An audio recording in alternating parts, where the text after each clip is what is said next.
Hey everyone, it's Dr. David here. We're live on YouTube, Facebook, and Instagram. I'm looking at my computer to get Instagram going. It always just lags a bit. We're going to be talking about hip arthritis, the 10 best exercises to help heal hip arthritis for the long term.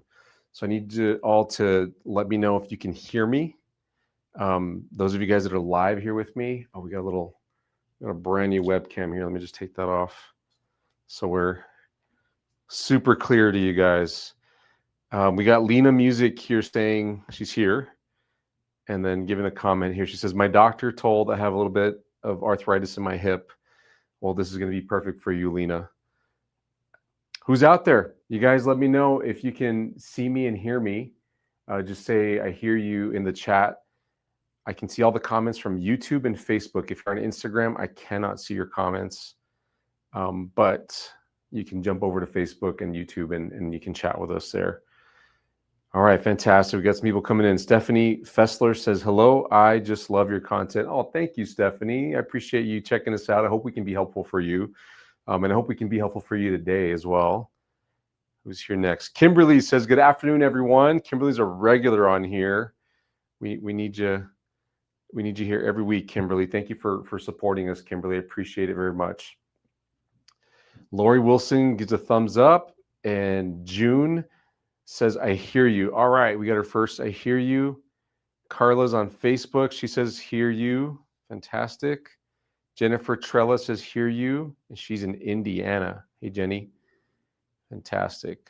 We got some comments coming in now. All right, we'll get to the comments here in a little bit. And so just so that I say it right now, I'm going to be on with you guys a little bit longer than I normally am. I've been able to move my schedule around so I can get to more comments. So start asking your questions right now. And after I teach a little bit about the 10 best exercises for healing hip arthritis for the long term, I'm going to answer all the questions that I can, hopefully about hip arthritis. But if you don't have a hip arthritis question, that's okay. I'll still get to it as best I can. I can't guarantee I'll get to all the questions, but I'll do my best within the time that I have.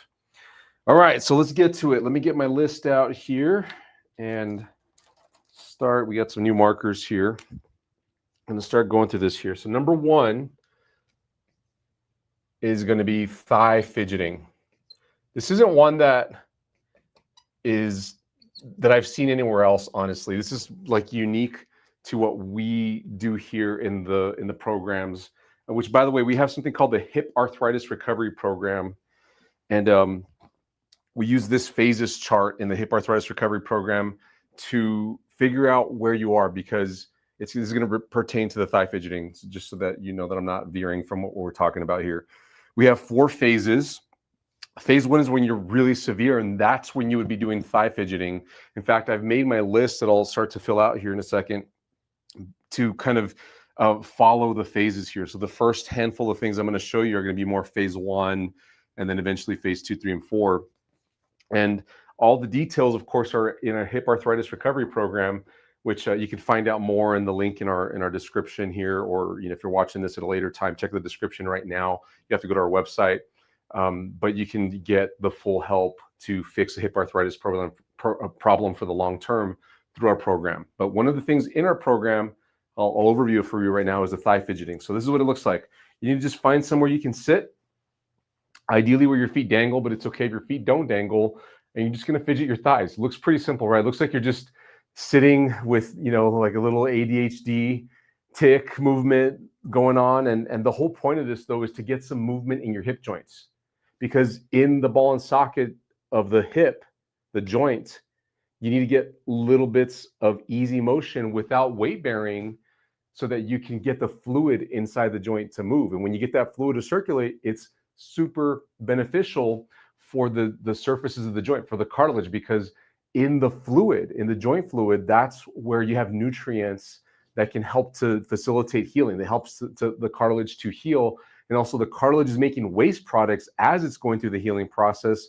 And so it needs to get those waste products out of the cartilage cells, and you can do that through the fluid. Everybody talks about cartilage inside the hip joint not having a good blood supply, and that's true. However, it has a great hip joint fluid supply, and we forget about that.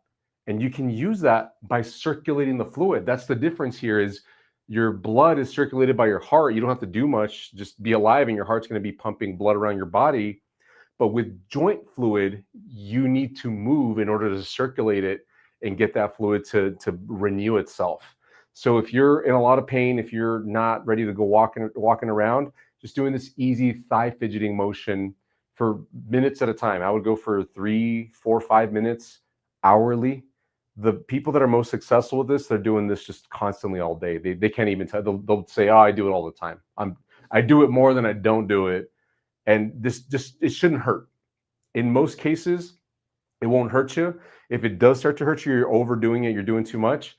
But very few cases there's very few cases out there where people are so flared up that even just doing these little thigh wiggles bothers them. But if that's the case for you, if it does hurt you, then you need to be doing something even easier, or even just resting completely to get the pain levels down to where you can tolerate this simple little motion. But this shouldn't make you tired. You shouldn't feel like you're burning muscles, working out your muscles. Shouldn't be feeling like you're sweating. You should just feel like you're just a little anxious. I don't want you to feel anxious. I just want you to look like you're anxious because you're fidgeting with your thighs with the goal of moving the fluid inside the joint to help healing. If you can do that, then you're starting on phase 1 of our program, the hip arthritis recovery program, by doing that thigh fidgeting. Now, after you get the hang of doing that, the very next thing you have to do, looking at my notes here, are what I call lower ab sets. Now, this is big too, that is not normally out there, because if you talk to physical therapists or people that are helping, healthcare professionals that are helping people with a hip arthritis problem, they're usually giving exercises where you're doing a lot of movements with your legs, a lot of hip joint movements, which superficially kind of makes sense because you're working out your hip muscles. But if we look at the biomechanics and the way that the hip joint works, there's muscle imbalances that can develop. That's why I've developed this whole process, and I'm giving you this information here. And we look at root muscle imbalances. And at the root of a lot of hip arthritis problems are weak abs. And when we talk about the abs, if you think about your belly button is kind of the halfway point between your upper and your lower abs. So the upper abs connect to the rib cage right here, and then the lower abs connect to the pelvis bones, the hip bones. Belly button for most people is going to be in the middle. So everything below the belly button would be your lower abs. So I'm going to lie down on the table here next and show you how to target your lower abs so that you can begin to set up the right foundation to fix the imbalance for the long term. So this is the easiest way to do it. There's a bunch of versions we teach in the program, but let me show you the starter version. You're going to lie down on your back somewhere. It could be on the floor, on your bed, wherever you feel comfortable, and keep your knees bent just like this, because that helps with your hips. Then you have to think about flattening your back down against the surface that you're on. So I'm going to put my hand back there. This is what you should do at the beginning. And you have to think about putting it as low as you can on your back, right above your tailbone. So for most people, that's like at the top of the butt crack. So you're going to put your hand there. Then you're going to flatten your back down against your hand, and that should make your abs work. We call this in the medical field, what I'm not saying, that I'm trying to avoid saying, is a posterior pelvic tilt. But some of you guys may have heard that mentioned in physical therapy or with the doctor.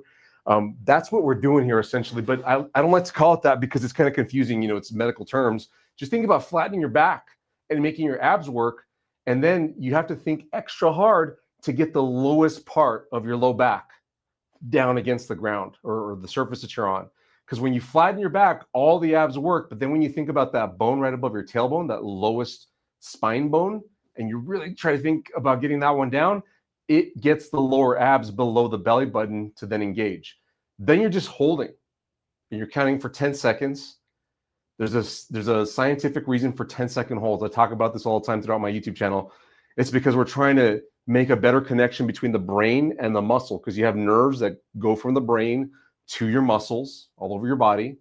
And if you sustain a contraction or work on doing it, then you get more nerve signals that go to the muscle, and it wakes more of the muscle cells up, so you get a better contraction overall. So doing 10-second holds of these back flattening maneuvers and really focusing in, thinking about get the lowest part of your back to go down to flatten those lower abs, get those lower abs to activate and work, then you're on the right track. This is so important because, can you see the skeleton over here? These bones, these pelvis bones right here is what we're trying to influence. We want to get stability. Those abs, they go from the ribs down to the pelvis bone. And if you get those lower abs to pull the front of this pelvis ring, the pelvis, upwards, then it sets up the next thing, which is getting the glutes to be active. So let me write it down for you over here. Number 3, it's going to be your glute sets. Notice how that wasn't the first thing I went to. I'm saying this because a lot of healthcare professionals will just go straight into glute sets and never talk about the abs. But in order to do a proper glute set, which a glute set is just tightening your glutes, but I want you to do it with your abs also tightened, which means you have to flatten out your back first and then think tighten the butt muscles. But if you just tighten the butt muscles without flattening out your back, that sets you up to do the glute set inappropriately, which actually feeds into the muscle imbalance that sets up hip osteoarthritis. So we need to sequence things. We need to do these things in the right order so that you can have the most success. So back flattening is really important, getting those lower abs to engage, to turn on. For a lot of people, they can't even do that. And if that's you, don't move on. Get your abs to fire first by doing that back flattening maneuver, then think about tightening the glutes. And as you start to make progress in that, you'll find that, oh, they kind of work together. Yeah, that's how it's supposed to be. So when you flatten your back, your glutes kind of already want to turn on. So it's an easy next step to just say, okay, now think about tightening your glutes and hold that for 10 seconds. So the glute set is just this: flatten your back first, then tighten your glutes, hold the glutes and count to 10 seconds. After 10 seconds, you can relax. And you should feel that your glute muscles are working, that they're starting to tension up, fatigue a little bit. And if you do enough reps, they get really tired and you can even get sore. One thing to note here is you want to work on quieting your thigh muscles, because the harder you contract, the more intense you think about tightening your glutes and your abs, then everything else wants to tighten up. We call that co-contraction. It's when a lot of muscles all want to tighten up at the same time. But I need you to practice only tightening up so much in your glutes that it's mainly your glutes working. You might feel some work happening in the thighs, but what I don't want to have happen is for your thighs to be working just as hard, if not even harder, than your glutes, because the focus here is to work out those glutes, get those muscles to tighten up right in the back. That's important because now we're actually making progress towards fixing the muscle imbalance, because really the first exercise, the thigh fidgeting, is to get pain symptoms to calm down, to get you to be able to loosen up in your hip joints so that you can begin to tolerate these other exercises and not co-contract everywhere and not irritate your hip joints so much. But ultimately, to fix hip osteoarthritis, which is where I'm going to take you with the next exercises, we need to think about the ball and socket joint of the hip. If this is the ball and this is the socket and this is the front of the hip right here, so abs are in the front, you have your hip flexor muscles in the front. Let me show you back in here. We're looking at this section right here. I'm on the right hip. That's what I'm simulating here. What's on the back? Glutes. In just about every single case, I can say just in every case of hip arthritis that I've worked with, glutes are so weak. And so we need to up the strength in glutes. And what's happening at the ball and socket joint, when you have weak glutes in the back, then by default, you get dominant hip flexors on the front, because you have glutes and hip flexors working kind of against each other. It's a little more complicated than that, but for the most part, that's the best way to look at it. If glutes get weak, hip flexors become dominant to get stability, to allow you to move around and do your daily life. But then those hip flexors in the front start to pull the ball slightly forward within the socket. And that's where you start to get extra pressure in the hip joint, and it grinds on the cartilage and begins to damage it over time. So if we don't fix the glute strength, you're not going to make progress in your hip arthritis. This is how we fix it for the long term so you can prevent a hip joint replacement. Y'all following me? Let me check on some comments here before I keep going here. So We got Ann Garcia says nothing came through, Ann. Barbara Reyes is saying, is this good for a labral tear? Yes, because it's the same muscle imbalance, Barbara, that pushes the ball forward in the socket and messes with the labrum. The labrum is a ring of cartilage around the socket that helps to kind of deepen the socket but still allow a little bit of flexibility. And because of that muscle imbalance, it pushes on the labrum and can tear the labrum. And so if you have a labral tear, which very often happens with people that have a hip arthritis, they have a labral tear leading up into it, or sometimes they don't even know they have a labral tear, but when they go get diagnosed for hip arthritis, if they get an MRI, they'll find that the labrum's already torn. Whether or not it was painful for them, it's questionable. But it is the same root muscle imbalance. And so we need strong abs to help the glutes then work, because if that pelvis doesn't tilt properly because you have weak abs, your glutes are going to be in a bad position to work. And you can't get good, you can't optimize the strength that you gain from your glute exercises if you don't have good ab strength to start with.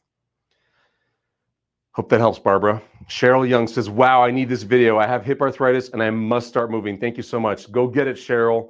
Start with those tailgate swings. The thigh fidgeting. Tailgate swings is what we do for knee arthritis. It's a similar exercise. But those thigh fidgeting movements are a good place to start, and then get into the abs and the glutes.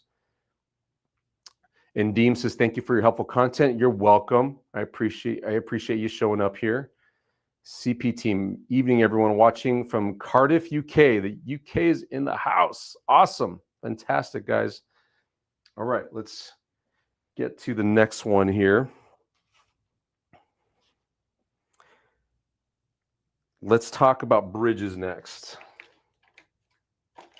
Bridge exercises are the next step after the glute holds. And I like to do holds still with the bridge. Bridge holds. These are all, I'm just going to write an H with a circle because these are all holds, just so you guys can see what I'm talking about there. So back to the table. We're going to do the bridge next. Same position we've been in. So we started out with the back flattening. We did the thigh fidgeting first. Then we went to this back flattening just to turn on the lower abs. Then we did back flattening and glute tightening. That's the glute set. The next step after that is to lift up, and now you're doing a bridge. Here's the thing with the bridge. It's so casually given to patients by so many healthcare professionals. Do bridges, but it is never explained. And here's what I need you to know. When you do a bridge, when you pick up your hips like this, especially if you go as high as you can, as is often encouraged, or sometimes people just do it unknowingly, they'll think more is better. So if I go higher, that's better. But if you try this at home, what you'll feel if you go all the way up as high as you can without planning how you're doing this, you're going to feel your hamstrings working. You might feel your back muscles working on your spine. You could feel your glutes. That's the goal. But you might also feel big stretches on the front of your hips and thighs. All of those things need to be accounted for. And what I want you to feel is your butt muscles working the most. You should feel like your glutes are getting the majority of the workout. That's the main thing you're feeling. So in order to do that, you have to go through the same steps we went through already. Back flat for your lower abs. Think about tightening your glutes before you lift, because then you're forcing your body, you're constraining it to say, use your glutes, not hamstrings, not back muscles. So then you're tightening the glutes. Now you're lifting, and already, like I've lifted maybe an inch or two. I feel my glutes working harder than I did earlier when I was going all the way up. When I went up earlier, I wasn't thinking about making my glutes work intentionally. I just went up for it. But you have to think, make the glutes work. Now, if I go a little higher, I can still make my glutes work, but there comes a point where you're going to go so high and other muscles start to kick in. Your hamstrings, your back, and then you might even feel a stretch in the front. The stretch in the front is notable because when you create a big stretch in a muscle, there's cells within muscles that are specialized to detect stretch, how much the muscle's being stretched. It's a safety mechanism. It's actually called the muscle spindle. You can Google all this stuff, and you don't need to memorize this. I'm just letting you know this exists, and this is why you might be working against yourself if you go too high and you feel a big stretch. The muscle spindle, along with something called the Golgi tendon organ, they set off this reflex. When your muscle's overstretched, you have this reflex that makes the muscle want to contract, work, in order to protect it from being torn. from being injured. So you don't want to aggressively lift your hips up on a bridge because you'll put a big stretch on the front of your hips and thighs and set off the muscle stretch reflex, which then makes your thighs and your hip flexors want to work, which works against what your glutes are trying to do. So it doesn't make sense to go as high as possible. And we get told, oh, I feel stretch, and then sometimes patients are told, good job, you're doing it right, or that's an added benefit of the exercise. And I say, no, don't get a stretch. Don't go that high. You're working against yourself and you're limiting your progress. So start with back flat to get those abs going. You have to go through the sequence.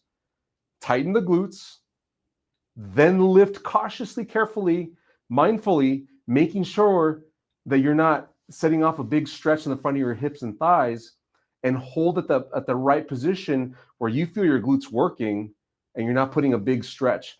Now, on a scale of 0 to 10 stretch intensity, I'm okay with like a 1 or a 2 stretch on the front. That's fine. That's not intense. But once you start getting into 3, 5, and beyond, you're potentially setting off your stretch reflex and working against your glutes. Whew, felt the glutes working there. That's the goal here. Just make the glutes work. Get them to become stronger, and you need to gain that conscious control over them, because a lot of people with hip arthritis, they don't even get their glutes to work. This is super hard for them. Just doing the glute set, doing the ab set is enough for them. Doing the bridge is advanced. That might be you, and that's okay. If you have a labrum tear, same thing. You might need to just start with this and make sure you master this, because if you jump to all the harder exercises and you can't even fire your glutes yet, your hip's only going to get worse, because every exercise you do later on that you can't use your glutes on when you're supposed to is going to be hurting you. All right, so this is a bridge exercise. Notice I haven't even mentioned walking. And walking is very commonly mentioned as the first thing to do if you have hip arthritis. And you go to the doctor and they'll say, well, once you start walking, get a mile and get 2 miles and go to the park, walk around the block. And what they'd never explain, and it's because they don't know. It's just not their specialty. They're specialists in medicine, injections, and if they're surgeons or surgically trained, then they might recommend surgery, and they leave exercise to physical therapists. But most physical therapists are specialists in helping people recover from surgery, not prevent hip arthritis problems from getting worse, so that you can prevent yourself from having a hip joint replacement. So I want to highlight that you get recommended walking quite a bit, and it's based on studies that are out there, but they haven't looked at the mechanics. They're just looking at overall things. And one thing that they don't like to, I don't know if they know, because this is new research, there's solid research evidence that shows that if you walk a little, you're probably going to improve, but if you walk too much, you're probably going to get worse. And I say it's because of the muscle imbalances. Because if you walk a little, your joints probably haven't moved a lot, and so it feels good to just kind of get out and move. But as you walk more with your muscle imbalances uncorrected, then it begins to affect your hip, and it can make your hip arthritis even worse the more you walk. So don't go walking for exercise. I strongly advise you against it. Let's fix this stuff first. Get your abs working right, get your glutes working right, calm the hip joint down. Walking can come later and be beneficial for you the way that I'm going to teach you how to do it. I'll teach you by the time we're done talking here on my list. All right, so that was bridges. We're doing the holds. Next up, we need to do some ab curl holds. Oh, this one's tough for a lot of people, but so worth it, because it's the next level from the lower abs that we did a second ago. We're still in the same position, guys. A lot to do from this position for hip arthritis. So on your back again, you're starting with that back flat maneuver that I showed you. By this point, you should have been able to fire your ab muscles consistently, your lower ab muscles. You should be able to say, I got it. It's not my upper abs taking over. It's definitely not my hip flexors taking over. Side note here, because we're doing sit-ups here. We're going to be doing a version of a sit-up for this exercise. How many of you guys are doing sit-ups with your feet positioned under something, like under a piece of furniture, of if you're in a weight room, like a bench, or someone's holding on your feet, and you're doing sit-ups coming up like that? Mechanically, what happens when you anchor your feet down is you're using your legs now as leverage to help you sit up. And the muscle that's in the best position to help you sit up from there with your feet anchored down are your hip flexors. And you'll feel it right here in the hip flexors. That's not abdominals. Abdominals are right next door right here. Hip flexors and abdominals are next door to each other. What we need to do is constrain the exercise so that it truly is getting your lower abdominals right here and not making you use your hip flexors. So we don't want to anchor our feet under anything ever when doing abdominal exercises, because then it's not an abdominal exercise, it's a hip flexor exercise. And as I said earlier, sorry, I got to sit up and look at you in the eye for this. As I said earlier, the ball and socket joint, muscle imbalance, if this is the front, we have hip flexors, and on the back, we have glutes. And if you're training your hip flexors to get stronger in a situation where you're already strong in the hip flexors and weak in the glutes, the hip flexors are pulling the ball forward in the socket, and you're just going to add to that. We need to not do that. So don't work out your hip flexors. Work out your glutes on the back instead to pull the ball back into the center of the socket to where it moves best. And it's not aggravating things, not making hip arthritis worse. We're doing this exercise, though, to get your abs set so that you can do more glute exercises to fix that muscle imbalance. So here's what it looks like. Back flat, get those abs going. That turns off hip flexors to some degree. Then you're going to reach your hands out towards your knees. Then you're going to bring your chin to your chest, making a double chin, and you're going to come up to try to reach your fingertips to your kneecaps and hold. And I'm pushing my back flat as much as I can. You don't want to let that go and do that. Then it's easy. I'm not shaking anymore. As soon as I push my back flat, whew, I don't know if you can hear, but I am trembling right here. I might be trembling in my voice. And after 10 seconds, you come down, and I felt everything work out in my abs, but lower abs more when I pushed my back down. That's the key thing here, is push your back down as if I had my hand back here. You don't have to keep it there the whole time. You eventually take it out, and you're just doing the motion just like that. And I'm keeping my feet down because they want to fly up. They want to float up, fly up. But you have to think about keeping your feet down, because as soon as you do this, you engage your hip flexors more. They're already kind of engaging. They're already wanting to engage, but you flattening your back constrains the movement to your lower abs, and it's working against the hip flexors. You're trying to shut this off. You're trying to not use your upper abs so much. You're focusing on those lower abs by getting your back flat and then coming here. Now, some people that are strong on their abs, I'm going to bring my legs down, they'll be able to sit up and they'll say, well, I can do this motion easy. That's not the point. The point on this ab curl hold exercise is to find the angle that is hardest for you, because it gets easier after you go so high. I'm not interested in that. I need you to hang out in that position where your abs work most, your lower abs, and hold it for 10 seconds. And you're going to repeat that. Do that over and over again. You'll feel your abs working. I just did, I don't know how many reps there, 4 or 5, and I feel like my abs burned. I could keep going. So ab curl holds, solid exercise to set up the next one, which is going to be the sit-ups. Full-on sit-ups. This is higher level. So this is one that I would do only if you've worked on, if you look back at the list here, you've worked on the lower, let me underline them for you. You've worked on lower abs, and then you've worked on ab curl, then you're good to do the sit-ups. But don't attempt this one if you're like, I still don't even have my lower abs figured out. That's fine. You can hang out on the lower ab sets and then work your way up to the one that I just did, the ab curl holds. But a full-on sit-up, here's what it looks like. Nothing holding your feet. You're just keeping them down like this. I like to push my heels down into the surface that I'm on just a little bit, because that turns on your glutes. Turning the toes out also helps. My knees bend when I do that. That's okay, because what I feel right now are my glutes are active. Not super intensely, but they're ready. They're ready to work a little bit to keep my hip flexors from turning on, because when you turn on the muscles on this side of the joint, the muscles on the other side of the joint tend to calm down.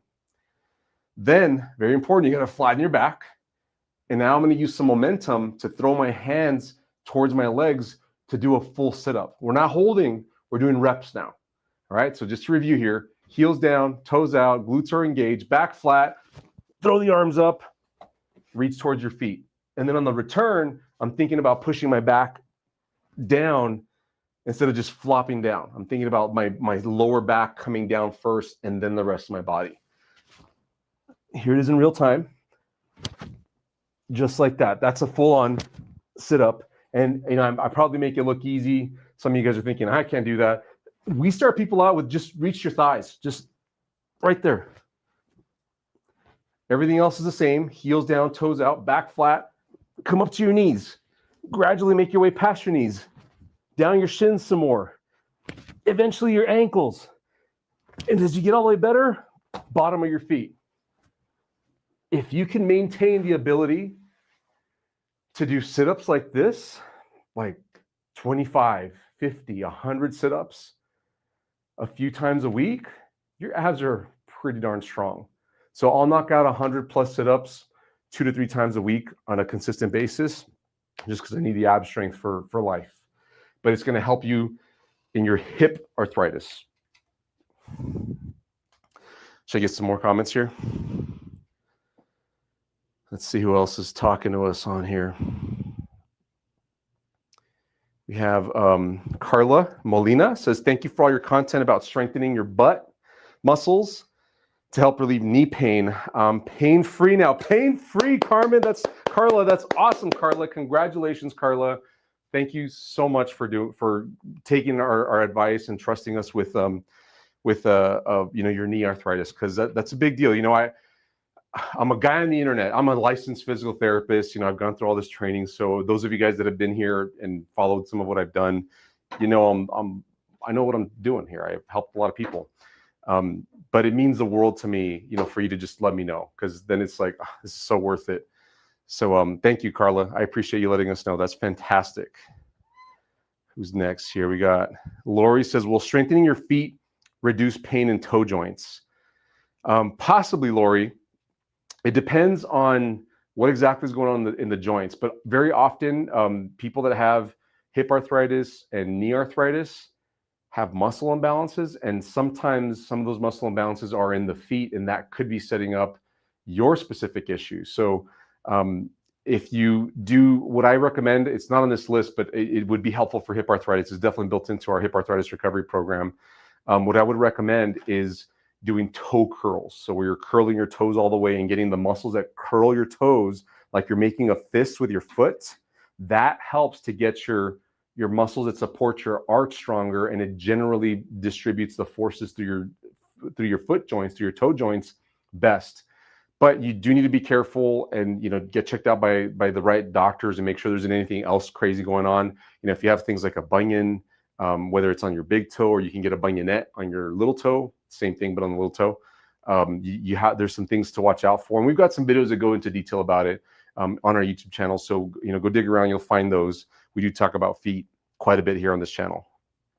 All right, one more comment here. Rita O'Sullivan says, finding your videos extremely helpful. I'm so glad, Rita. Glad this has been helpful for you.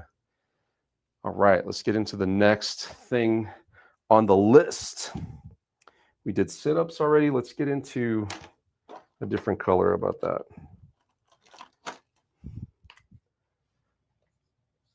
Number 7, we got mini squat holds. Here's how this looks. Let me show you guys.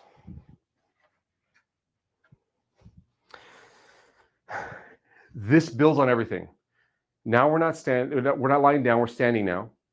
We practiced, I kept repeating over and over again, back flat to get those lower abs engaged. It's the same thing, but now in standing. So I'm with my feet spread apart because I'm going to do a little tiny squat. But before I do anything else, back flat. Let me show you the side view here. It's just back flat. It's like what I did on the table. As soon as you bring your back flat, another way of thinking about it is push your hips forward. It's like a thrust motion. It tightens the butt muscles back here, and it makes those lower abs engage as well, and it sets up your hip joint to have the best forces going through it while you're standing.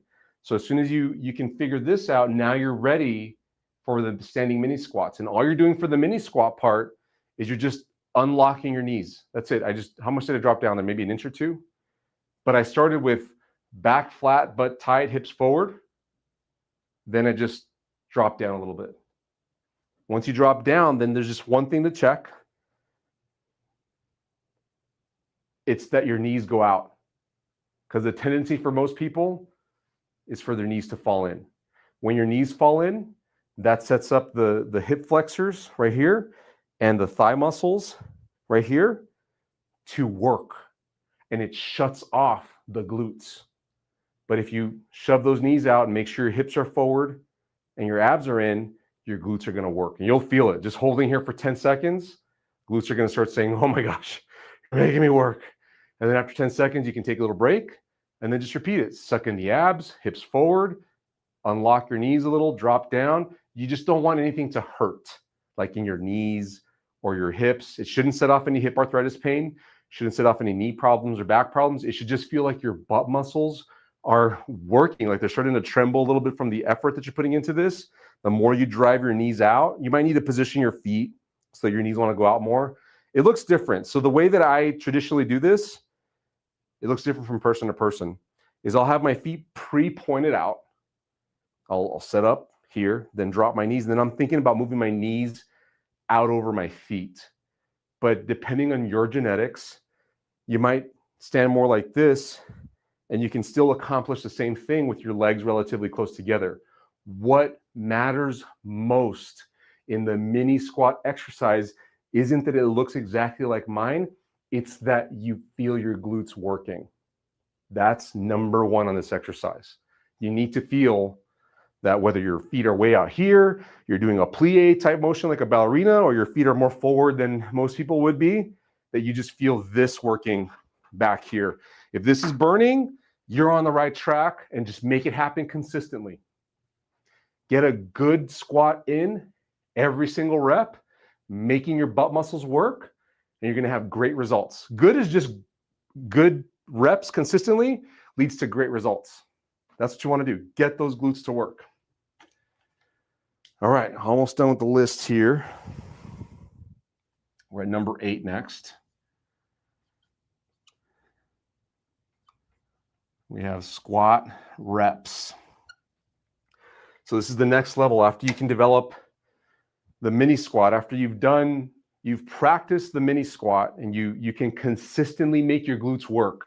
Because that's the problem most people will face here is they'll have to put a lot of mental effort into this mini squat. They'll say, okay, I got the abs, I got the glutes, and then they're playing with how low they can go and making sure that their thighs aren't taking over as they're doing the squat exercise, because you need to feel it back here. You need to feel the back side, the glutes, the butt working on both sides in order to fix the root muscle imbalance and get this hip arthritis problem fixed for the long term.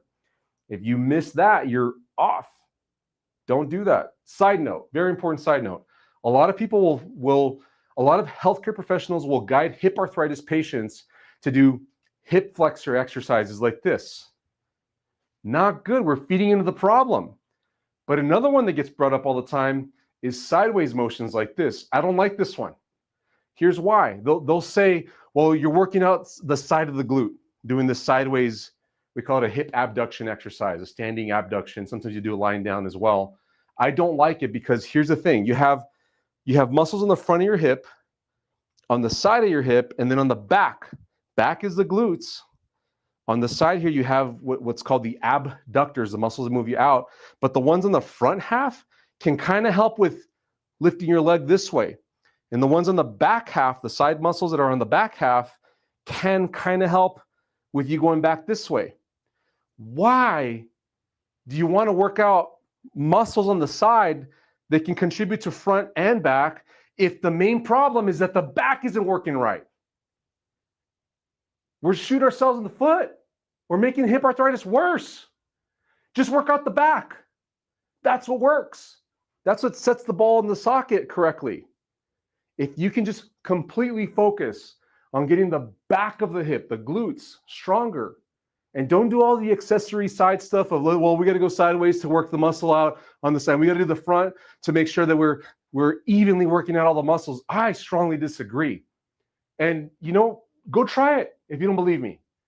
I consistently have people that say, well, yeah, I did. Every time I did a leg raise exercise, at first it felt fine. Then it started to hurt. And I felt it right here, right where my hip arthritis hurts worse. That's where I felt it. And then I explained ball and socket concept. Balls forward in the socket, hip flexors are already tight and overworked. You're just pulling that ball more forward on the socket. If you're doing this sideways one and you already are dominant on the front, you're going to want to work out the front half of the sideways muscles and feed the hip flexor problem already. You're going to make the hip flexors even stronger because they help with hip flexion. These on the side that are kind of on the front side, but on the front. So let's just focus on back. Let's do backwards motions. Let's just make sure this muscle back here is getting the brunt of the burn when you're doing the exercises. That's what's going to be successful here. So going back to squat reps.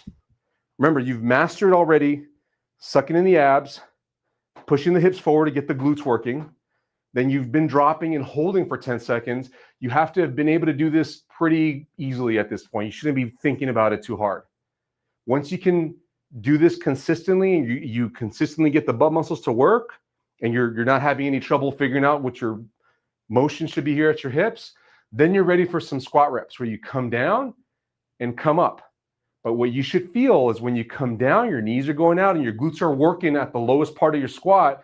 And then when you come up at the top, hips need to go forward, glutes need to tighten up. So in slow-mo from the back, it looks like this: knees going out, hips are forward, so that my butt's tucked under my spine, not out like this, because that shuts off the butt muscles. You start using your thighs and your back. So it shouldn't look like this. This is not a good squat. This is a back and thigh squat. Those are the muscles you're going to use. But as soon as you do this, which takes some practice from you just learning how to do it up here and holding, and then eventually getting down into this position, the extreme would be like, what they call the Asian squat on social media. But that kind of squat, my butt's more under my spine than if I did it like this. That gets the glutes more involved. I'm not saying you need to squat full depth like I just showed. You don't need to do that. We have people going through our hip arthritis recovery program that never get lower than this, and they feel fine, pain-free, cancel joint replacement surgery, and they're doing squat reps just like this. But every time they come down, knees are out, hips are forward, they feel it in their butt, and every time they come up, they're tightening the glutes. Right here, butt tight. Knees out, butt tight. Knees out, butt tight. All right, that's squat reps. Whew, you guys got me sweating here today. Let me wipe off just a minute.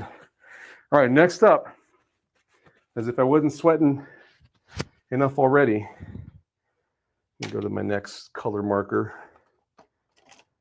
How about let's just go use black. One of my favorite exercises ever. It's just so practical. There's so much room for improvement on it. Deadlifts are weightlifting exercises where you're just picking up a weight from the ground. We all do that at some point. You drop something on the ground, you pick it up. Sure, it might not be heavy. It might be that sock you missed from the hamper, and you dropped your pen, you're picking it up. But every now and then you need to pick up something heavy from the ground, and it would be great if you had good technique doing it and you use your glutes doing it, because then you're saving your hips from getting worse. So it's important for you to practice a deadlift. Now, when we start people doing deadlifts, we don't encourage you to do it if your squats aren't good, and if if you're not at that level, if you can't get a good depth either. And by good depth, I mean like a little lower than just bending your knees. You don't have to go all the way down either, but it helps if you can go all the way down. But I'm going to show you a little bit more advanced deadlift, minimal weight. Let's cover it here. I've got a barbell. You could do this with dumbbells. I'll show you the dumbbell here in a second too. Let me do that first, actually. I got 5-pound dumbbells here. And so it would look just like a squat. Squats and deadlifts always get confused. And if you talk to weightlifters, they'll say, oh, squat's not a deadlift, different thing. Here's the way I look at it. Is anything where you're bending your hips and knees like this, it's a squat. Call it a deadlift, that's fine. The weight might be up here, might be on your back, it might be on the front, might be anywhere else. You're still bending your hips and knees, which means you need to use your glutes. So for the little weights like this, you would just do it like so. Same concept, your knees are going out, butt's under your spine, so hips forward. So your butt should be working here, glutes should be tight. And then as you come up, tighten those glutes. Just like that. I would have you do squats with small weights if that's the level that you're at currently. Whew. Don't want any live bloopers happening here. Y'all wouldn't laugh, right? You you'd show concern that I was okay. All right, so with the barbell, it looks a little different because you got a bar connecting your hands and you have to manage your knees. You don't want to hit your knees. So here's the difference. I'll get in a slightly more narrow stance, and then you just got to move the bar past your knees so you don't hit your knees. At the bottom position, this is about as low as I'll go, you got to shove the knees out against your forearms. As soon as you do that, make sure your bottom's dropped enough.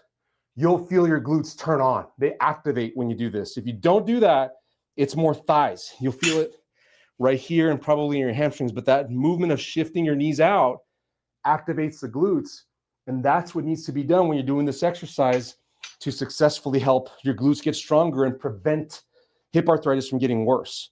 So that's the down position. Then the top position is same. You're just tightening your glutes, shoving your hips forward. So in real time, knees out, butt tight. Knees out, butt tight. Knees out, butt tight. And you'll feel your glutes working. Now, if you did a squat, you would just start with your legs more out. So here's a bonus, we're covering a squat. But knees out, and then butt tight. It's just when you're doing a deadlift, the bar is kind of in the way of your legs, so you just have to shove your knees against your arms in order to make it work for you. All right, guys, we got one more tip to cover here. Let me come back to the whiteboard as we set up. Number 10, let me catch my breath too. Finally, we are finally getting to this one.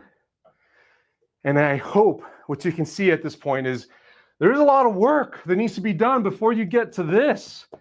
And people are usually starting the other way around. They're starting on walking and haven't figured out how to get their abs working, how to get their glutes working. And how is walking happening then? Like, that's the question I have. What muscles are you using? Because yeah, you're walking a mile, 2 miles, 30 minutes plus, and you're counting your steps, and you hit 10,000 steps. And when I check people's glutes and abs, like how well they're working, and I'm like, they don't even turn on. How are you accomplishing walking? It's got to be with the wrong muscles, which means you're feeding into your imbalance every single time that you go for a walk, which it's self-gratifying in that you're following doctor's orders, because most people aren't doing this knowingly. They're not saying, well, I'm going to go make my hip arthritis worse and just walk it off and walk my joint into a grind and eventually sign up for a joint replacement surgery. No, I don't think anyone has that intent.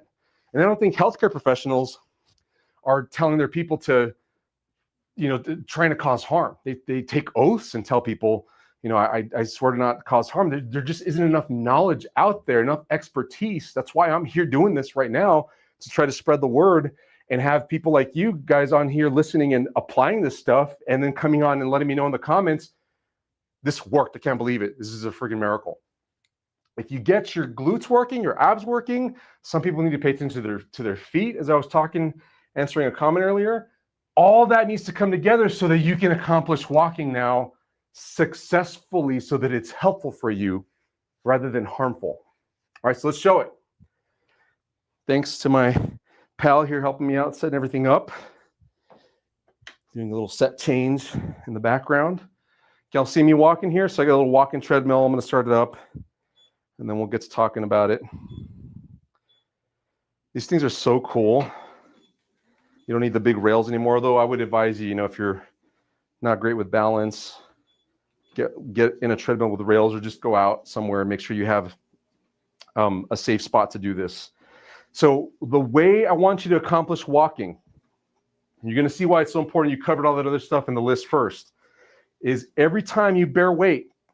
So if you're seeing my left side right here, every time my left foot hits the ground, what should be happening is this glute right here, my left glute, should be contracting. Squeeze, squeeze. Not super hard, like 20% or so, give or take. Some people, I tell them 10, some people 50, just depends on kind of where you're at, how much you need to work on this, how intensely you're walking too. Like if you're walking fast, you need to contract harder. If you're carrying something heavy, you need to contract harder. It's proportional to what you're doing. But for most people, baseline is going to be like 20%, give or take. So glute, then the other side, glute. Every time I bear weight on a leg, the glute on that leg should activate consciously. You have to think about this, because if you're not, hip flexors and quads are helping you do this, and that's adding more compression to the joint in the front of your hip, and it's making hip arthritis worse. But if you accomplish glute walking with your glutes properly, glute, glute, glute, then you're setting your ball into the center of the socket, and that's putting the good normal forces that should be going through your hip joint so that you can help the hip. Now, if it hurts to walk, even though you're doing this glute stuff, I advise you to hold on walking, because your hip's just not ready for it right now. You need to start at the beginning of the list to bring it full circle here. You need to go to the thigh fidgeting. Make sure your abs are good, your glutes are good, do those holds. You might need to spend some time there for your hip to calm down. If you got all that in place, then what needs to happen is you need to get the walker or the cane out. Because when you walk and say it's my left hip that has arthritis, then you want to ideally put the cane in your right, so that when you step this way, some of your weight's going on through the cane, and it's not all your weight going through this hip, so that you can accomplish walking pain-free. That's the idea, is to not be hurting yourself every time you're walking. If you're walking right now and it hurts to walk, even just within your home, going to the bathroom, going to the kitchen, going to your bedroom, that kind of thing, and you haven't, like, you're starting out, you need to get this. And if this isn't enough, because this just takes like 10% of your weight off, maybe a little bit more, you need to get one of these things to take more weight off. See that? If I had it my way, this is kind of radical. What I would do if I was an orthopedic surgeon, because then I would have the power to do this. This is not in my scope of practice, and it would be kind of extreme, and I'd be seen as even more weird than I already am. If somebody came into my office with hip arthritis, and they're like, I don't want to have surgery, I'd say, yeah, I don't want you to have surgery either. That there's a lot of risks that come with that, and it doesn't always work out. For some people, it works out great. For some, it doesn't. I would hate for you to end up like one of those. What we can do right now, though, is offload, so that you can get it to calm down, and then eventually do the exercises and all the right stuff to fix the muscle imbalance. But if you're not good at offloading because you don't want to walk around with this thing, what I would do is put a cast on your foot. Think about that for a second. You came in with a hip problem, but I would put a cast on your foot. I'd say you can't use your foot, because that would force you to get on the crutches or a walker like this, and you'd have to be getting around like this, maybe just toe touching, and it would make you not put weight to your hip, which is what's going to calm things down when it's really flared up, because you have no business walking if just walking through your house is aggravating your hip already. If you fix the muscle activation, get your glutes to work right, your abs to work right, like I've explained, and it still hurts you, your hip's aggravated. You shouldn't be walking. It's the same thing as if you had a cut on the bottom of your foot, you wouldn't put weight on it. You need to baby it to let it heal. Once it heals, then you can put pressure on it and walk on it. But because your problem is on the inside of your hip, it's hard to visualize that and understand it. But I would just cast you up and say, we're not taking this cast off for 2 months. In the meantime, you got to be on crutches or the walker. Don't put pressure through your hip. And then if you came back in 2 months, you'd say, oh, my hip's feeling so much better. Yeah, you lost some strength in your foot, but you'll get it back. All right, guys, that does it for my list here. Let me wipe off a little more sweat. And then we're going to take questions, comments. Make sure you guys are all helped out. Was this beneficial for you all? Drop some comments, and hey, let's do an emoji, maybe like a thumbs up or something. Let me know that it was beneficial for you guys. And then we'll see if we need to answer any other questions here. Oh, how about the orange heart? I'm a fan of the orange heart. That's a good emoji to drop on here if you thought this was helpful for you guys. Whew, we got 115 people with us live right now. We're on Facebook, on YouTube, and on Instagram. Thanks so much for joining us, guys. Here we come. Lori says, great, thumbs up. Fantastic. Robin Lee Day says, yes, very beneficial. Glad we can help you, Robin. Lori Anderson says, thank you, smiley face. You're welcome, Lori. Thanks for showing up here all the time. Lori, you and Kimberly, you guys are always here. Kimberly says, awesome, thumbs up. Odin gave me the orange heart. I love it, Odin. Callie says, I think so, Dave. Wonderful. I love it, Callie. Mindy says, orange heart 3 times. This Eggle says, absolutely yes, 3 orange hearts. I love it. I love the orange heart. Very helpful. Little rose. And then we got Every Child Matter, Lena Music. Fantastic. All right, let's get some questions here, guys. And let's see if we can help you all out. Let me go back to the top here. Got a little more time with you guys today, so I'm super excited to help you all out. Jennifer was saying she can hear me. Here's Helen B. All right, she says, hi, Dr. David. I still have a very painful hip flexor, even though I am on phase 2 of your program. I am so sorry, Helen. I have to ask, maybe you should be on phase 1 then if your hip flexor is so painful. Remember the phases here. So you said you have a very painful hip flexor, so that can set up day pain. If your hip flexor is bothering you 4 days a week or more, you're in phase 1. If it's bothering you at night 4 days or more, 4 nights or more, you're in phase 1. And if that hip flexor comes on while you're walking within 10 minutes, you're in phase 1. If your hip flexor is bothering you the first few steps and it's contributing to your stiffness when you wake up in the morning, or if you've been sitting for a long time, you're in phase 1. So just be mindful of the phases. There's quizzes we have online within the program and without the program. By the way, the hip arthritis recovery program, guys, we have phase 1 completely free on our website. If you just go to our website, you can start working on phase 1 of the hip arthritis recovery program without signing in, without setting up an account. It's just there. You can just log in and start it right there.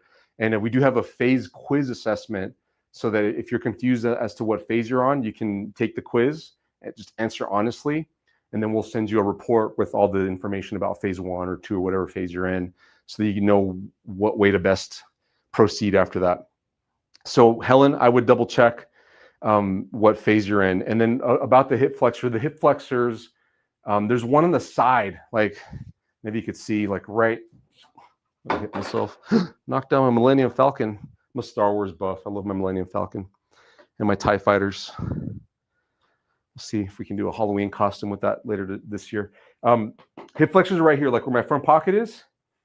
That muscle right there loves to become irritated and angry because it loves to dominate motions. It's one of those muscles that's both the hip flexor and an abductor. And so when you do these sideways exercises, that one gets the most work and it can become very painful. So that's one of the things that I would mention to you here, Helen, is are you doing a lot of sideways type exercises? Like some people will do banded sidewalks, like walking sideways, like they'll put a rubber band around their knees and then they'll take side steps. I hate those. I don't think they're a good idea because they don't make your butt burn very easily. They make the sides of your hips work, but some of those muscles on the sides of your hips contribute to hip flexion. They contribute to bringing your leg forward, which pulls the ball forward on the socket relatively. If the goal is to bring the ball back into the center of the socket, we need to just focus on glutes. Don't work your hip flexors out. Don't work your TFL out. Let me get a sip of water here. And go on to the next one here. Eggles in Estonia, fantastic. We got Sheila from Dallas. Dallas is in the house, fantastic, fellow Texan. Georgia says, my doctor told me I have arthritis everywhere. I'm so sorry. Georgia, some people it's genetic. Like your body is predisposed to just developing arthritis. It doesn't mean that it's going to happen. I mean, for you, it's happening. But what I'm saying for those of you guys listening that maybe have parents or grandparents that had arthritis, just like diabetes tends to be genetic or there's other conditions that different people with different ethnicities are predisposed to. It's just like a genetic thing. You're likely to get arthritis if you have parents that have had this problem before. So like it runs in my family, and I can tell you I'm stiff. Like I just tend to be stiff in my joints because I have the build of like a football player. I have thick shoulders. I lift weights. I do some running, but I don't look like a runner. I don't look like a Boston Marathon runner, although I love running. But I'm great at the weights. That's where I tend to hang out. But as a result of that, I tend to get stiff in my joints, and I am predisposed to getting arthritis. So I work on it. I'm working on my muscle imbalances, work on my flexibility. I keep up the cardio. So that'll be my encouragement to you, Georgia, is to make sure that you're fixing the imbalances all over your body, because it's not just the hips that you have imbalances. Plus, the imbalance that I described here in this video is the same imbalance that sets up knee arthritis and back problems too, if you have back arthritis. So this is one of those things that if you fix this muscle imbalance, you're not just fixing a hip arthritis problem, but you're fixing a few other problems as well. What do they call it? Knocking out a few birds with one stone. Lois Leverton says, hello, I don't want a hip replacement. What can I do? Lois, rewatch this whole video and just go through all this and you will avoid a hip replacement. High chances you're going to avoid a hip replacement and make sure that you're on the right track. Kimberly says, no, thank you. Oh, thank you, Kimberly. She's always here giving me nice little comments. The Hideout One says L5, S1 fused, radiculopathy, hip issues, doing the glute tightening. Good. So you're saying that your lowest part of your spine has rods and screws, it's fused. And then radiculopathy means the nerve is being pinched and causing problems out, usually into your leg or something. And it can cause hip issues very often because the muscles that are innervated by those nerves go to the hip. So that can cause some weakness as well. So it's good that you have the fusion. I mean, at this point, that way you know you have some stability there. But that tells me that you probably had weak abs. You probably still have weak abs if you had to have the fusion, because weak abs definitely set up lower back problems that end up requiring surgery later on if they're not handled properly. So, you know, the surgery's done. You can't go back on that, obviously. But what I would just encourage you to do is get those abs stronger and then get the glutes stronger. Because you're saying you're doing the glute thing. Don't miss the ab thing. The abs come before the glutes. Make sure you catch that. Sandy Talent says, I hear you. Thank you for being here. You're welcome, Sandy. We got Angela here next. She says, hi, Doc. I can hear you. God bless your good work. Oh, thank you, Angela. I appreciate it. God bless you as well. I hope and pray that everyone that we touch can improve and benefit. But the biggest thing is you guys doing it. You know, it's one of those things where you can lead a horse to water. You can't make them drink. But you guys have to show up and do your exercises, understand this stuff too, because, you know, if you take me out of context, if you're like, well, I saw him doing a sideways leg lift thing, get the full picture. I said, I don't like that one. I was demonstrating it so you know which one I'm talking about, but it's not one that I like. And there's a reason for that, which I explained. Kimberly says, thank you for all the help you give everyone. We appreciate it so much. You're welcome, Kimberly. I hope we're helping people out there. All right, next comment from Lori here. Lori says, hello from Southern British Columbia. Canada's here. Great. What I have learned from you has changed my approach to aging and preventing joints from developing into disability. That's fantastic. I'm so happy for you, Lori. And then she's asking a question here. Will strengthening your feet reduce pain in the toe joints? Okay, I talked to that one earlier. Great. I'm glad that you're benefiting from this, Lori. As you age, I have a big beef with people saying that, you know, osteoarthritis is an age-related thing, because it makes it feel then like it's out of your control. Because you can't control your aging as far as like the number increasing, time going on. That you cannot control. But you can control muscle imbalances. You can control how much strength you have in a muscle. You can influence that. And if we instead call an arthritis problem, instead of calling it an age-related problem, as most people do, we need to call it a pressure problem. You have too much pressure, too much bad pressure in your joint. And over time, with that bad pressure in place, then you develop arthritis. And it worsens the longer you have that bad pressure in place. But if you can remove that pressure, then you can allow healing to happen despite time going on, despite you getting older, and you can be in a better place next year when you're a year older if you implement all this stuff properly. So it's not an age-related problem, it's a pressure problem, which means you need to fix the imbalance. This is big because healthcare professionals out there don't think like this. They're thinking, oh, you're 68, you're going to have arthritis. That's just a given.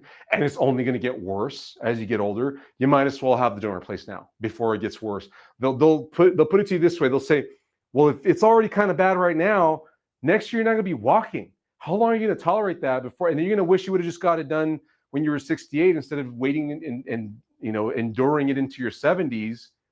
And you could have been enjoying 68 and 69 as you got into 70. And so they'll kind of push you into getting the joint replacement this way. And they're doing it out of love. Trust me, it's rare. There's the one bad seed here and there in every profession, not just in the medical profession, that maybe doesn't have your best interest in mind. But most healthcare professionals out there, I know a lot of them, they care about you. They really want to do best by you, and they're not trying to do the wrong things by you. They just don't know. And if you don't know, you're going to inadvertently do the wrong thing at times.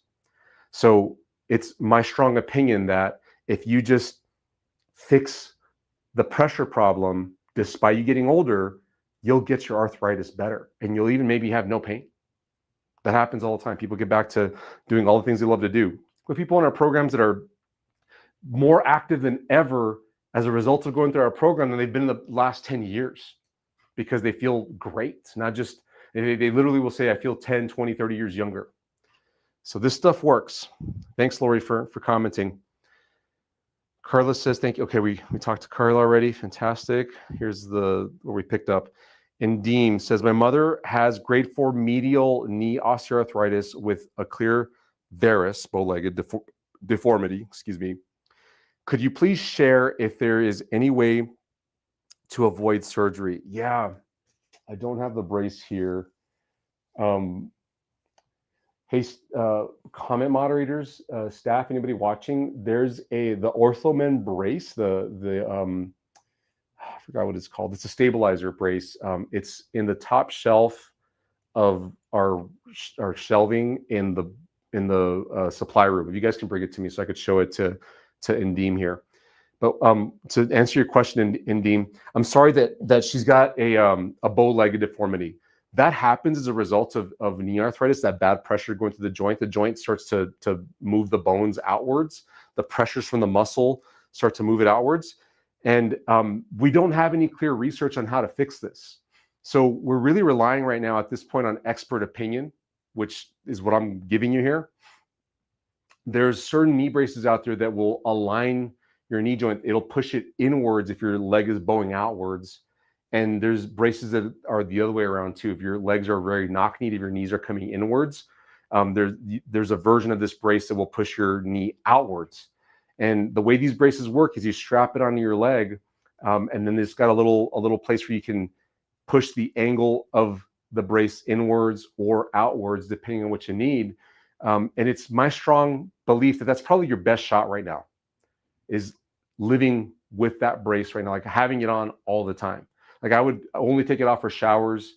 I would try to sleep with it, because just like braces will realign your teeth, think about braces. They'll put metal on your teeth. Of course, we have Invisalign now, but it's the same concept. And if your teeth are all, jagged and messed up and not aligned properly, and it's causing other problems besides, not having a straight smile, because that's why they'll do braces often, is they want your teeth to line up so you're not wearing down your teeth inappropriately, very much like arthritis. But if you can get your teeth to align properly, then you'll have of course, a more, nice looking smile, but your teeth will be aligned so you're not wearing them down. Same thing in your knee joint. If you can get it to align properly, but you've got to fix some muscle imbalances too. It's not just the external stuff, but it'll assist. So I think you can try that Orthomen brace. I might be having trouble finding it. If they pop it in before we're done, and Deem, I'll bring your comment back up and we can look at that brace together again. All right, who's next here? The Hideout. Fusion at L5S1 fell in February. Doc wants to fuse L3, L4. It's those abs. Like I was telling you earlier, exercises to avoid. I have electric zaps from twist movement. Yeah. Your abs prevent excessive twisting. So just like right here, just sucking in my abs. It's doing that same motion that I showed you where you're flattening out your back. It's the same thing that we talked about right here in the lower ab set. It sets the spine in the best position possible so that you're not over twisting the vertebrae and the disc, and where the nerves come out on the sides of the spine, you're not aggravating it. So by keeping your abs braced a little throughout the day, that helps. Yeah, you can put on an external brace, but that's doing the work of your abs. Your abs need the work. Your abs need the strength. They need to be stronger so that at rest, there's a little bit of resting tension, and it's helping your poor spine from moving excessively. This happens all the time, by the way. Like we're on the verge of putting out a new program called the Back Pain Recovery Program. And it's something that I've built into that program because too many people, just like too many people are getting hip joint replacements, there's too many people out there getting spine fusions like yourself, and it's unnecessary because they don't know. You probably haven't been told that you need to have your abs working, and it needs to be those lower abs very often that need the most work. If you have your lower abs strong, if they can just first turn on, and then if you can strengthen them after that, they're going to automatically give your spine a lot of stability, and that's going to keep you from getting too loose at the discs there and herniating the discs and pinching the nerves, causing radiculopathy. And if you have a surgery to fuse L5S1, the level right above, or 2 levels above, as is in your case, yeah, L3, L4, because apparently L4, L5 is okay. Maybe it's not. But L3, L4 is a problem now. It's because your abs aren't strong enough. You need to go work on those abs like I told you. That's going to help you tremendously. As far as exercises to avoid, I would not work back muscles, like back extensors, like Superman type exercises. What's the other one? Bird dogs is another one. I can't really demonstrate it right now, but if you've done a bird dog, you know what it is.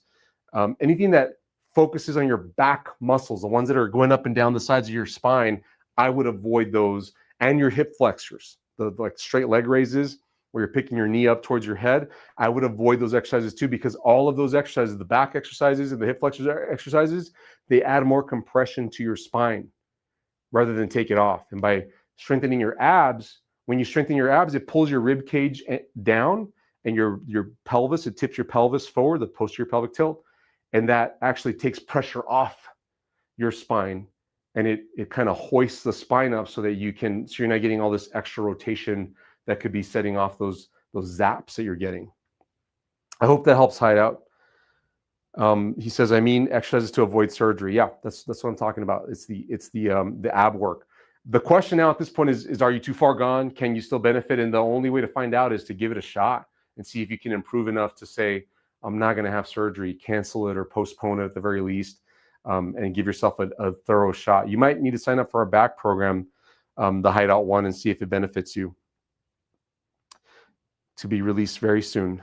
Ellen C says, any exercises for spine degeneration due to normal aging? Here we go, Ellen. It's not aging, it's pressure, even in the spine. I know I talked about the hip, but it's the same thing in the spine. There's too much bad pressure happening in your spine because of usually the muscle imbalances. The back muscles are too overused, and abs are weak and underused. And so it's causing the back to be compressed. Those back muscles are working too hard, and because they're right on the spine, on the back side, they can compress it a lot. But if the abs get stronger, it actually decompresses the spine because it pulls the rib cage down and the pelvis forward. So it kind of makes you want to slightly hunch, but that takes pressure off the back. That's what helps to take the pressure off. And despite you aging, it's not an aging problem, it's a pressure over time problem. As you remove the pressure over time, your back should be improving, as long as it's not too far gone, which more than 9 out of 10 cases are not too far gone, and they will respond. So check out our back program, Ellen. It will be coming out very soon. We're working on it. All right, we got time for a few more comments here. We have Mindy Gross. She says, considering flying to El Paso for a consult, we'd love to have you, Mindy. I fell off a ladder and broke my hip. Oh, so sorry. Rods and pins inserted, 3 months of good PT, but still have weakness and fear going up and down steps. What do I do? Whew. Sounds like you just got a lot of strengthening left to do. There could be some stuff we can work on, here in person, hands-on wise, that might make a dramatic difference. We find that the case often. We're manual therapists here. I have other therapists here in the office, and I train them myself. We've gone through all the training. So you may have seen Dr. Kendall in a recent video if you follow us. But that'll give you an example of like kind of some of the hands-on stuff that we're doing that just make a massive difference with getting muscles to activate right, getting certain joints to free up that have been stuck and maybe are not allowing your muscles to work right. But if you had surgery, yeah, you did, because you had rods and pins inserted, there's probably a good chance that if you haven't had certain areas around the joint and the surgical site freed up, that could be limiting your progress. But the other thing that is a lot more in your control is it could just be that you have a lot of weakness that you need to strengthen through. And we'll guide you through that here too if you decide to come. But a lot of that stuff is like what I'm talking about here on this video with the list, the exercises I was showing you. That's the kind of stuff that you need to be working on. And it's just getting good reps in on a consistent basis leads to great results. You need to make sure you fire the right muscles and consistently fatigue them, and that will get you to the point where you're feeling great later on.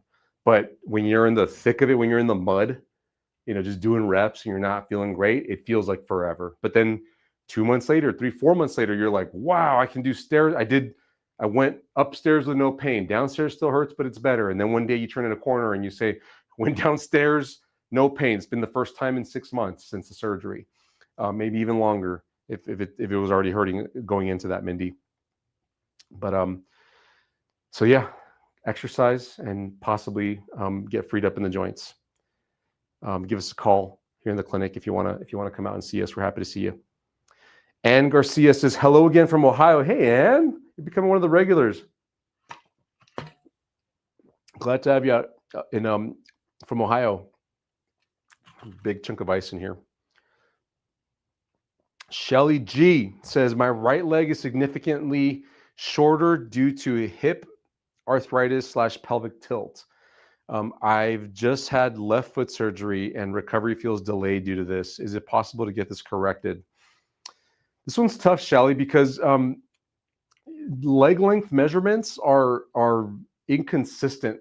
They're inconsistently measured from one healthcare professional to another. What I mean by that is it's common that one healthcare professional will say, oh, your legs are pretty even. The other one will say, they're not even at all. They're so off. And then even getting them measured through x-ray, which is probably the gold standard, I have questions all the time because I'm like, well, I know you were lying down, but what's the tension of the muscles in this leg versus that leg? Because that can influence the position of the legs.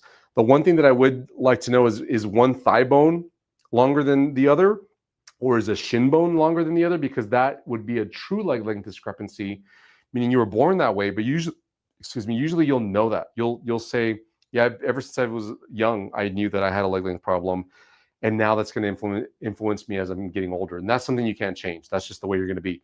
But if you develop the leg length problem as in your older years, and it's more of what we call a functional leg length problem as opposed to a true leg length problem. A functional leg length problem happened as a result of muscle imbalances and joints that shifted, and that can usually be corrected. So to do that, it's muscle imbalances. It goes back to that. You have to fix the muscle imbalances because if your pelvis is shifted, usually it's the hip flexors and weak abs, strong back muscles that will yank the pelvis in a certain direction. The TFL muscle is often at fault for this, and then weakness in the glutes. If all that gets strengthened properly, if you strengthen the weakest ones, the glutes very often and the abs, then you'll develop better stability and symmetry in your pelvis, which should correct a leg length issue, which should help the foot problem. In the meantime, I would be following this stuff right here, mainly the brown, to get yourself more symmetrical if you have a functional leg length problem, and then doing the rehab for your foot, which often is going to be toe curl exercises. Like I was mentioning earlier in the video, getting your toes to curl is usually the number one thing that people need to do, because that's how our feet are designed to work. As we stand and bear weight, your toes should grab the ground subtly. Your toes should just push down, not curl under, just flatten out and push down. And that's giving you better balance. But if you're not using your toes and you're just relying on the sole of your foot without your toes, you're going to have a loss of balance. And really, you're probably lifting your toes up in that case, and that's working the wrong muscles. Toes coming up, the strength to bring up your toes isn't as nearly as important as the strength to curl your toes down, because it helps to support the arch. It gives you better balance. There's so many benefits. I can go on and on. So trust me when I say this, you've got to get stronger toe curling ability. That is what's going to benefit you the most. You just got to make sure that it's the right timing. I don't know what kind of surgery you had, and if your doctor would be okay with you. So I would just ask them, can I curl my toes for exercise? I hope that helps, Shelly. And Garcia, then we have Barbara Reyes says, is this, I answered that earlier. All this was good for a hip labral tear. Who we have next here? Kimberly says, I hear you, Mindy. So sorry. I also broke my hip and had a total knee replacement, but my leg is a mess. I would love a consult with him. Best to your recovery. Aw, Kimberly's watching out for everyone else here in the community. I appreciate you, Kimberly. And I love this, guys. You guys got to take care of each other here. We're all, I consider us all a community here. We're all looking at fixing joint problems without surgery. I don't know very many other healthcare professionals talking about this stuff on the internet or at all. We all got to support each other here. Thank you for doing that, Kimberly. Stephanie Fessler says, I am 48 years old and have joint disease of bilateral hips. I lost 40 pounds. Good job. That's tough to do. And my behind left too. I'm so sorry. Weeks later, at the ER, I was told by a trainer that the loss of my glutes played a huge part. Oh, I'm so sorry about that. Yeah, so weight loss, obviously you probably influence your diet most to get the weight down, which is excellent. That needs to happen for sure if you've got some extra weight. But if you're not exercising your muscles, and you'll lose muscle too, so you have to have that balance. Let's get on those glutes, Stephanie. You have to start getting those glutes stronger because it will throw off your, I talk about muscle balance.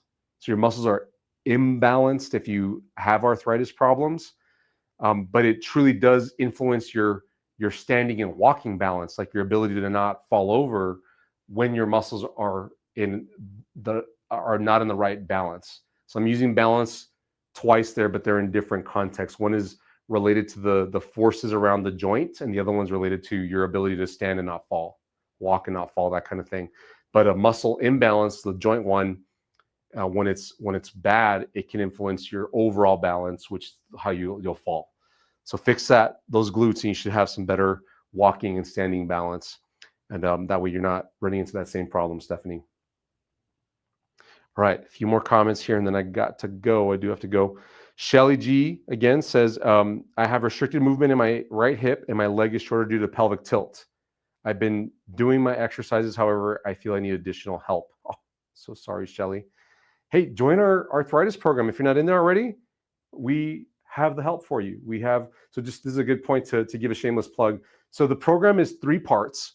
It is number 1, the curriculum, which is a bunch of videos of me walking you through all these phases and what to do in each phase and what to watch out for. And it's like, I think we're somewhere between 40 and 50 videos that cover all this stuff. There's tests to take to make sure you know this stuff. Like, I am downloading my treatment approach to you, and they're videos that are not on YouTube, by the way. They're exclusive to the hip arthritis recovery program. So that's number 1 there. Number 2 is we have weekly group coaching calls.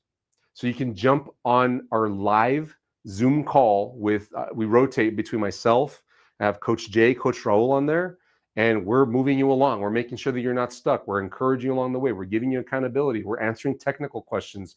People are showing us on their camera how they're moving and problems that they're having, and we're tackling them on one at a time. And we have the group on there watching because they learn from it too. So that's a huge benefit for everyone. And then we do have those replays available to all the members in case you can't make the time that we have the call. And then thirdly, we have a private community with everyone in the group where they're all chatting and talking. We have challenges going on in there. We have form checks. It is built to make you succeed, to give you the help that you need to fix the muscle imbalances, the root problem of hip arthritis, so that you can avoid a hip joint replacement.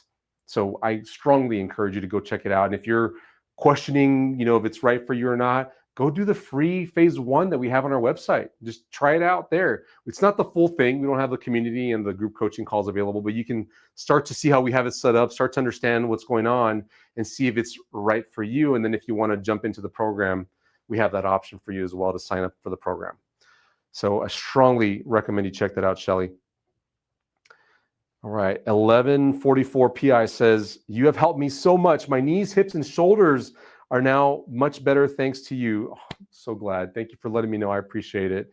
I really appreciate these comments because, I'm out here making videos, and you guys see the videos and you see the views that we have in our videos, and some of them are pretty good.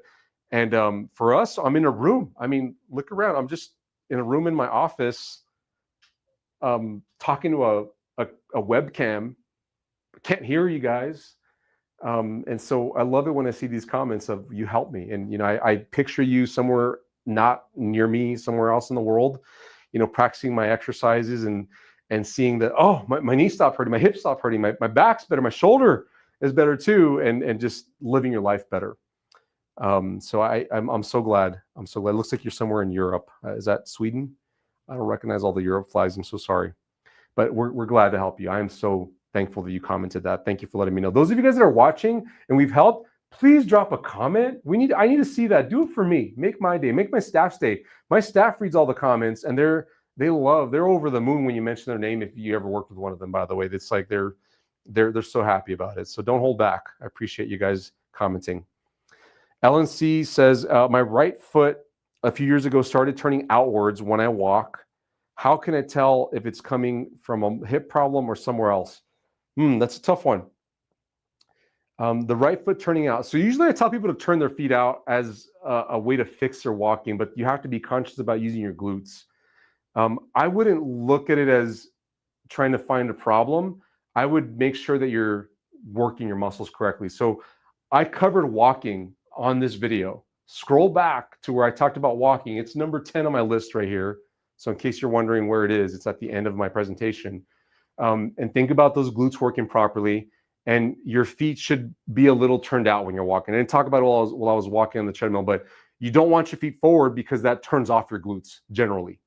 Not 100% with everybody. There's some people, just their genetics, they can still fire their glutes with their feet perfectly forward, maybe even a little bit in. But feet turned inwards all the way within your ability is almost a guarantee that you're going to shut off your glutes, which is not good for walking.